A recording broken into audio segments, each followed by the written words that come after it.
জাগ্রত দেবী সিংহবাহিনীর কাহিনী। নমস্কার বন্ধুরা, স্বাগত আমাদের চ্যানেলে। সম্পূর্ণ তথ্যটি সংগ্রহ করা আপনাদের কাছে অনুরোধ, ভিডিওটি আপনারা সম্পূর্ণ দেখুন। মুকুটনারায়ণ নামে এক ব্যক্তির বাস ছিল রাজপুতানা। দেবী বাসুলীর বিগ্রহ নিয়ে পুরী গিয়েছিলেন জগন্নাথ দর্শনে। ফিরতি পথে দেবীর আদেশে মেদিনীপুর জেলায় থিতু হয়ে গিয়েছিলেন তিনি। নতুন করে একটি জমিদারি পত্তন করেন। রাজধানী হয়েছিল গড়কিলা।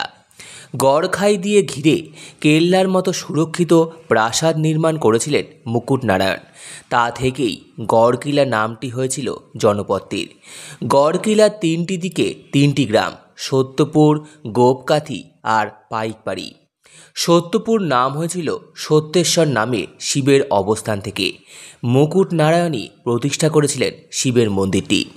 রাজার গোয়ালাদের বাস থেকে গোপকাথি আর রাজার পাইকদের বাসভূমি থেকে পাইকপাড়ি নামের পত্তন হয়েছিল। যাই হোক, ঘাটাল, দাসপুর, পাঁশকুড়া, ডেবরা এলাকাগুলির অবস্থান শিলাবতী আর কংসাবতী দুই নদীর অববাহিকায়। উর্বর পলিমাটি সম্পন্ন হওয়ায় কৃষি সম্পদের সমৃদ্ধ। পরে অষ্টাদশ শতকের প্রথম দিক থেকে হস্তশিল্পের বিকাশ হয়েছিল সমগ্র এলাকা জুড়ে। তাতে ছিল কাঁসা পিতলের শিল্প। দক্ষ তন্তুবায়, রেশম শিল্পী, কর্মকার, কুম্ভকার, স্বর্ণকার, সূত্রধর এবং কংসকার প্রমুখদের ঘন বসতি ছিল এই এলাকাতে। কাঁসা পিতলের কাছ থেকে পাইকপাড়ির কয়েকটি পরিবার বিশেষ সম্পদশালী হয়ে ওঠে। কয়েকটি মন্দিরও গড়েন তারা। যতীন্দ্রনাথ প্রামাণিক ছিলেন তেমনই একজন কাঁসা শিল্পী। নিজের ব্যবসার অর্থে দেবী সিংহবাহিনীর একটি মন্দির করেন তিনি। ইটের তৈরি পঞ্চরত্নর মন্দির। প্রতিটি রত্নেই কলিঙ্গ শৈলীতে রথ বিভাজন এবং পীর ভাগ করা। মন্দির সৌধটিতে প্রথমে খিলানের তিনটি দ্বারযুক্ত একটি অলিন্দ। পিছনে গর্ভগৃহটি একদারি। অলিন্দ এবং গর্ভগৃহের সিলিংয়ে রয়েছে যথাক্রমে টানা খিলান এবং গম্বুজের সাহায্য। 250 বছর পার হয়ে গিয়েছে মন্দিরের বয়স। বেশ কিছু বড় ঘটনাও ঘটেছিল এই সময়কালে। দীর্ঘকাল ক্ষয় হতে হতে 5টির মধ্যে 4টি রত্নই বিনষ্ট হয়ে গিয়েছিল। সংস্কার কাজের সময় নতুন করে গড়ে নেওয়া হয়েছে সেগুলো।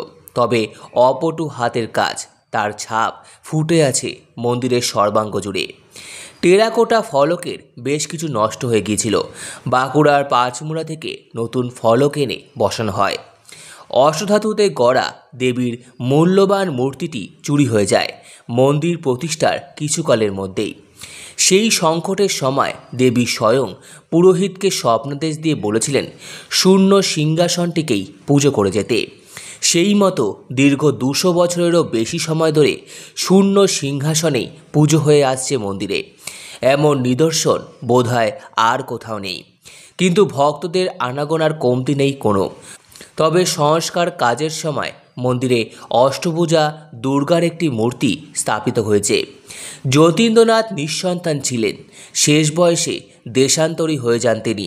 সেই সময় মন্দিরটি গ্রামের পঞ্চজনার হাতে সমর্পণ করে যান। তখন থেকেই পাইকপাড়ি গ্রাম কমিটি মন্দির পরিচালনা করে আসছেন।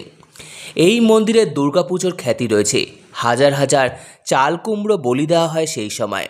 রোগ নিরাময় হয় এই দেবীর কৃপায়।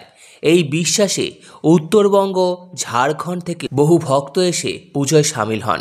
বিপুল ভক্তের সমাগম হয় এই পুজোয়। বালিচক স্টেশন বা মুম্বাই রোডের ডেবরা বাজার, দুই জায়গা থেকেই উত্তরমুখে এগিয়ে মারোতলা। সেখান থেকে সামান্য পূর্বে পাইকপাড়ি গ্রাম এবং মন্দিরটি অবস্থিত। সম্পূর্ণ ভিডিওটি দেখার জন্য আপনাদের সকলকে অসংখ্য ধন্যবাদ। ভিডিওটি ভালো লেগে থাকলে লাইক, কমেন্ট, শেয়ার এবং চ্যানেলটিকে অবশ্যই সাবস্ক্রাইব করুন। ধন্যবাদ।